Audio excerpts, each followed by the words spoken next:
So you landed on this video because you want to learn about the top 10 business books for entrepreneurs. And I'm going to tell you all about it. Let's go.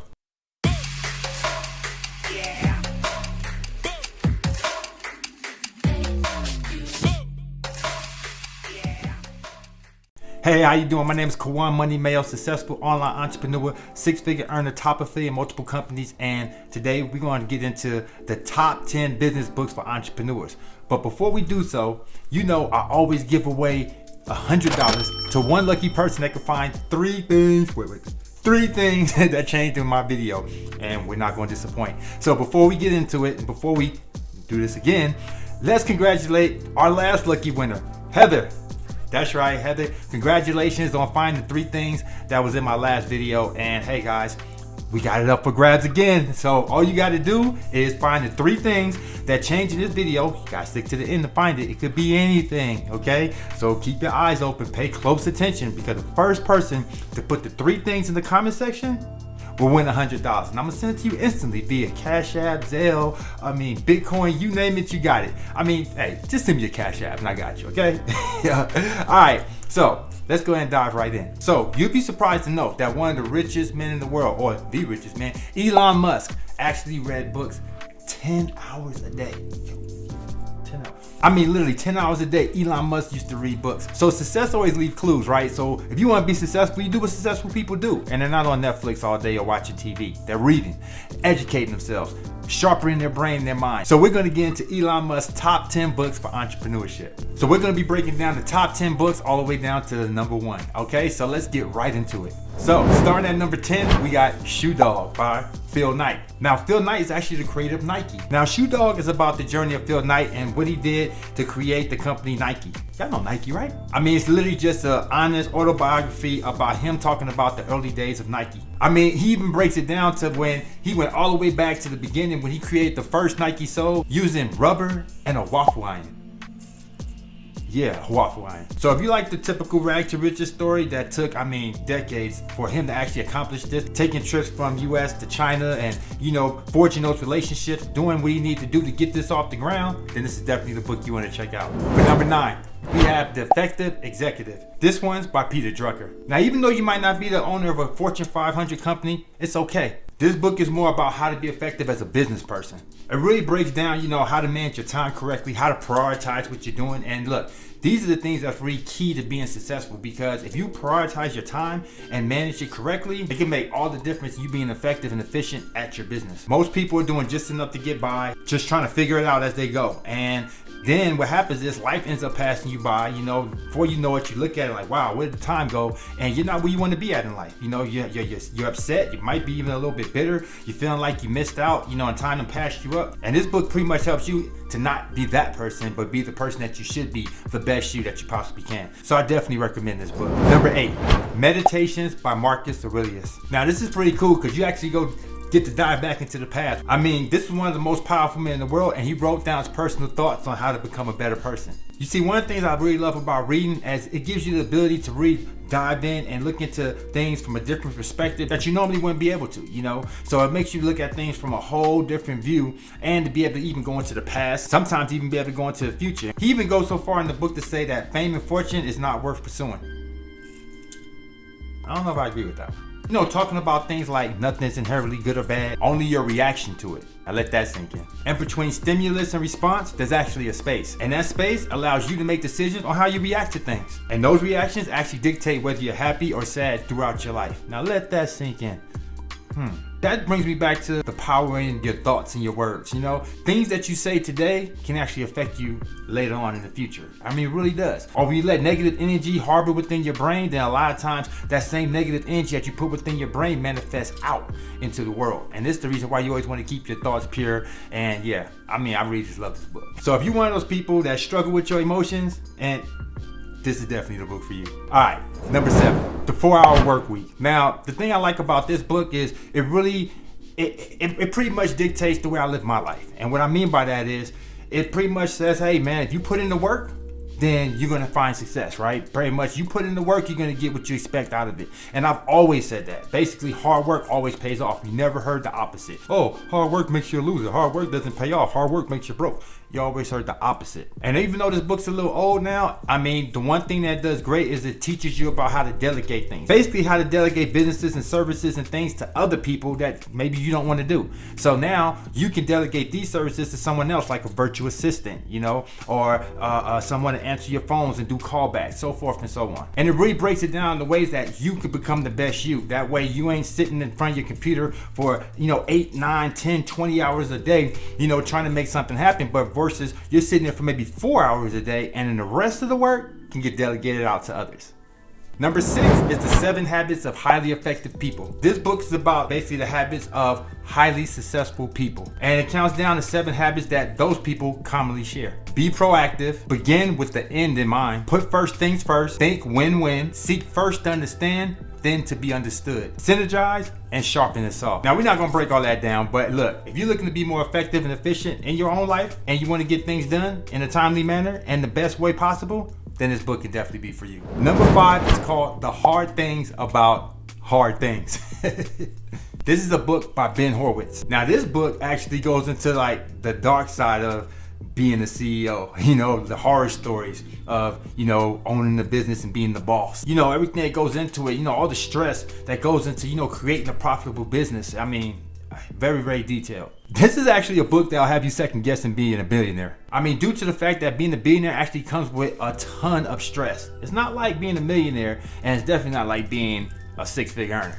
But at the end of the day, all jokes aside, I mean, all the money in the world is not worth having if it's gonna come with a ton of stress. I've always said that. So strive to make the amount of money that makes you feel comfortable in life. It doesn't mean all of us gotta be billionaires. It doesn't mean we gotta have hundreds and hundreds of $1 millions in the bank. Most of us just wanna be comfortable and wanna be able to do the things we wanna do when we wanna do it without stressing about how it's gonna happen. Number 4 is called Extreme Ownership. This one talks about actually taking ownership of your life. I mean, one of the phrases in this book that really hit home was, everything is your fault. Yeah, everything is your fault. Think about it. The things that you go through in life is directly behind the actions that you took to get there. So at the end of the day, if you didn't make it to a certain heights that you wanted to make it to, it's your fault. If you end up failing at certain things that you're going through in life or dealing with in life or that you partake in life, it is your fault. Because at the end of the day, we control our own destiny. So when it comes to anything from finances to being successful to being able to learn how to do things that you really want to do but might not know how to do them at this very moment, well, it's up to you on how that's all going to play out at the end of the day, because you control your own destiny. And if you don't achieve the things that you want to achieve in life, then you got to blame yourself. Because at the end of the day, if you human and you can do it, then me being human, I can do it, right? And that goes for the rest of us. So all you gotta do is put in that work. It might not happen overnight. It might not happen in weeks. It might not happen in months. It might take years. But at the end of the day, if you want it bad enough, then you're gonna do exactly what it takes to make it happen and achieve exactly what you're trying to achieve in life. So what it really means is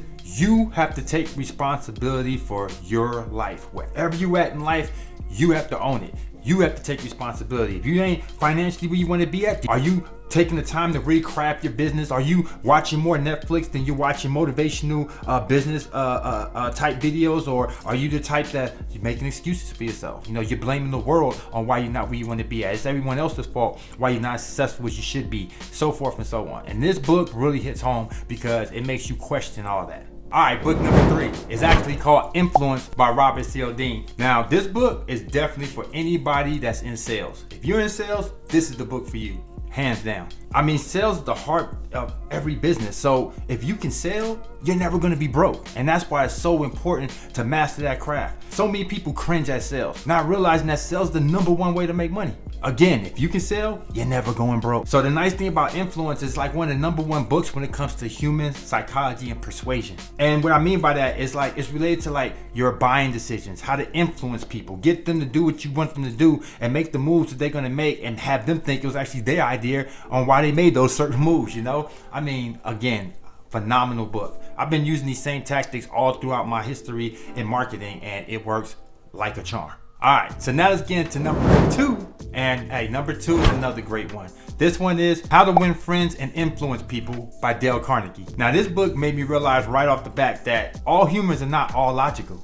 Most people all have the same common things that we all like. Like everyone likes talking about themselves. Everyone loves hearing their name. That's why it's always good to start a conversation off by saying their name first. Everyone loves it when you listen to them, but they don't want to listen to you talk about yourself. So the more that you keep tapping into this human psychology and get people to actually like you, the more that you can just be yourself. But nah, all jokes aside, this is the fastest way to climb that corporate ladder. Just by tapping into some of these human elements that 99% of the people share.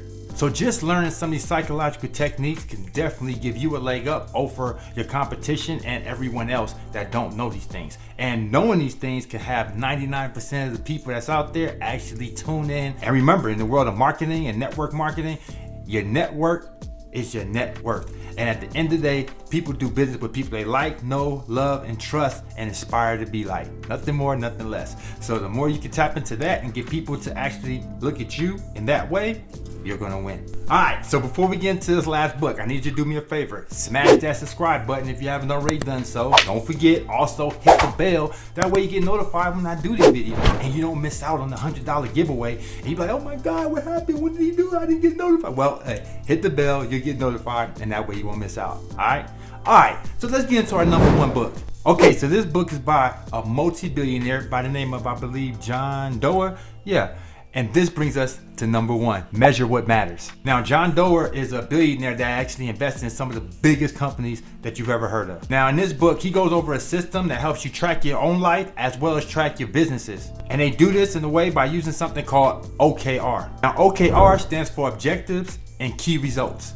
Objectives is high-level strategies of the direction that you want to go, and key results are measurable, time-bound objectives you can track progress against. Now, I mean, there's a lot that we can get into about this, but just know this. This is the exact same system that Google uses to track their entire business. Yeah, Google. Google's entire business is ran completely off OKRs that was invented by a guy named Andy Grove, who founded Intel, and then helped popularized by a man named John Doerr, the author of the book. In the book, Measure What Habits, I mean, it actually helped me get better in being more productive with my business, with me working out, with, you know, my health, with me, I mean, really just with life. And this is literally the #1 book that I recommend to all you guys. If you really want to step it up and change the way you think, these are the 10 books that I highly recommend for any entrepreneur in 2021. Let's get off Netflix, let's get off the computer playing, and let's get back to becoming our best us. That way we can put that energy into the universe and reap the rewards. All right, so that's it. Those are the 10 books. Hey, and before we get up out of here, I'm gonna ask you a question. Did you find the 3 things that changed in the video? Oh my God, you wasn't paying attention, was you? Yes, 3 things changed in the video. Hurry up, someone's looking close. So make sure that you hurry up, find it, put it in the comment section, and I'll be sure to cash app you $100 and showcase you on my next video as the person that won. All right, so if you haven't already done so, I need you to smash that subscribe button. Also hit the bell, like I said, that way you get notified when I do these videos. I thank you for rocking with me yet again. I appreciate you. See you on the next video. Until then, have a blessed day.